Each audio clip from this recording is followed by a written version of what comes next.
Well,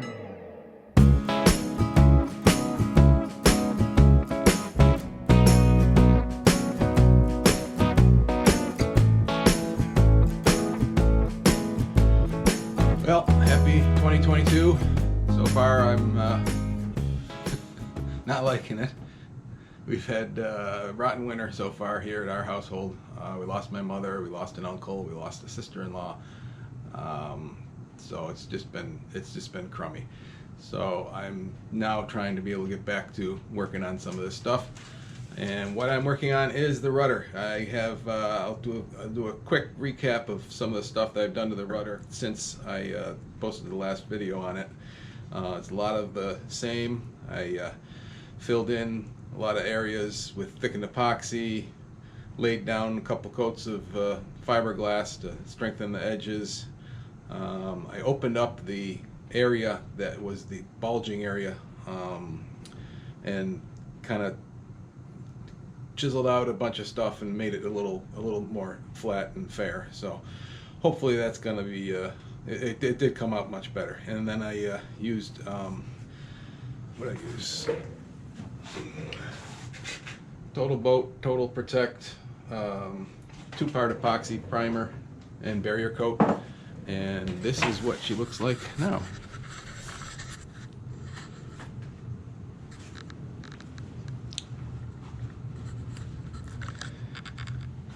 So let me flip it.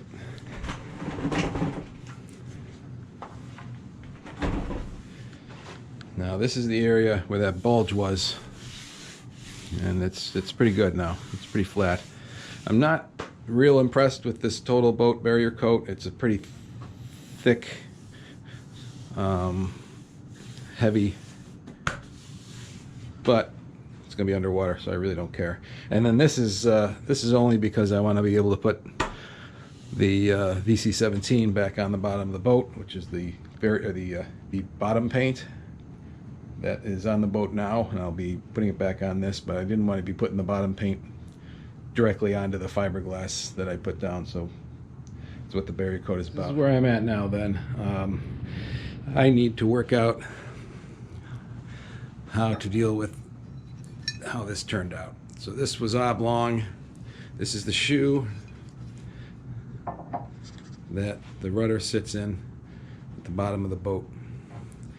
Now this pin has worn down over time, and this hole has also worn larger over time. So what I'm going to do, as far as taking care of this hole, I'm going to drill it out, and I have this bronze bushing. We'll put that in, so that'll be filled in perfectly to have a 1/2 inch.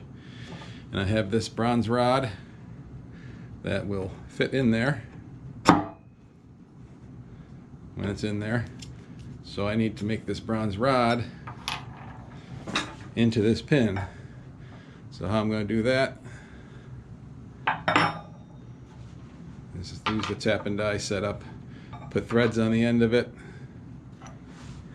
and then I got to cut this off and thread it. I cut it, drill a hole in there and thread it so that my new rod will go in. And I'll try to make a couple of these, so when I do a pull out, if that rod is wearing down, I can just unscrew it and put a new one in. So the first thing I need to do is drill this out to be a 5/8 inch opening. So that's the outside diameter of the sleeve. Now, because over time that thing got worn down, and it got worn down at an angle, I mean, that's actually visibly off center. So I think what I might do, I think I'm going to fill this up with thickened epoxy and let it cure, and then I can find the dead center of this area and be able to drill it out without the... If I were to try to drill it out right now, the drill bit would just follow the opening that's there and everything would be off center. So I'm kind of hoping thickened epoxy will keep the drill centered. All right, and there we go. Thickened epoxy. We'll let that cure overnight. Hopefully this works out. So we got a 5/8 inch drill bit. Centered it as best I could. I got the bushing. That does go in. I gotta give it a... She's in there now, so I gotta cut that to size. This is the rod that will become the pin. She slides.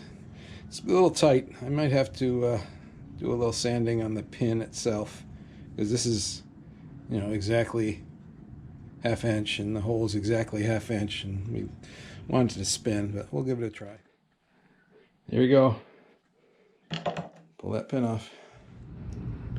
And there we go. Ground off. What's left?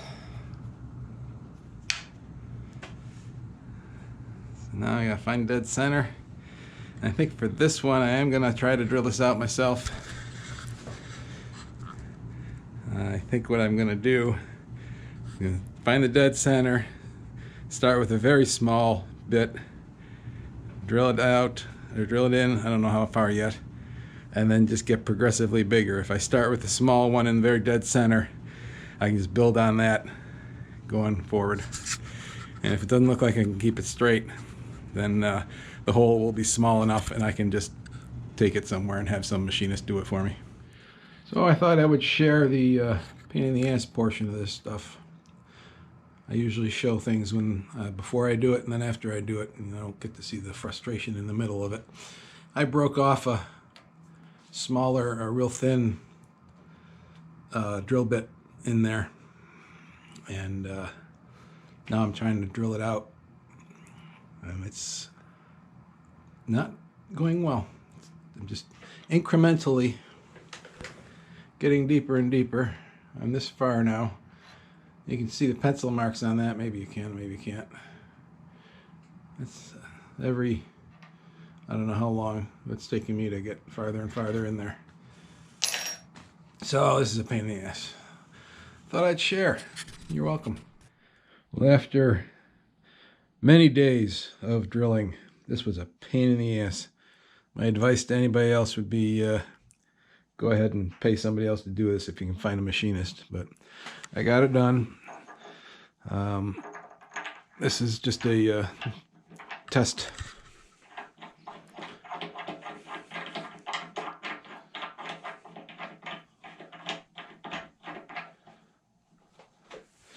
She goes a little farther still. I gotta probably clean the threads up a little bit, but it goes better. That's about as far as it went. So that's set. Now what I need to do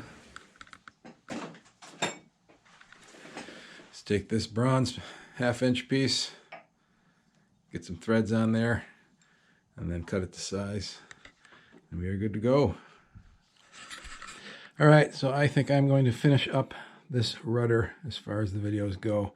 What I have going on here, I told you I have the tap and die set. It's going to take the rod, thread it, cut it to size, and this son of a pup is, it's just ridiculous trying to twist this. You know, arthritic hands, it's just not going to happen. So what I did, I got online. This I bought at this Home Depot, and it threads in fine. It goes all the way up to the end of the threads. I bought same size, silicone bronze. I bought 3 of them. We'll get 1 of them, screw it in, cut it to size so it fits in the shoe. I'll have a couple more spare for when I do a haul out in the future. I can just take it out if it's wearing down. Same with the, this is cut to size now to fit into here. And the rod will go right into that. So that's a bushing I bought. I got a couple extra of those as well. So I'll set the bushings aside and the extra rod, extra carriage bolts. And I'll have backups for the pins for when I haul. I can just pull the shoe off the boat, check out how the pin and the bushing is doing. So that should be it for the rudder, I'm hoping. And that was a pain in the ass, but it's solid. it's in good shape. So I'm really hoping I don't have to worry about it going forward. So now I am going to hopefully clean up my shop. I got bronze shavings everywhere. And then clean it up and start working on probably the hatches so I can put them on in the spring. So should be a blue circle up there for subscribing if you want to. And I will see you next time. Thanks.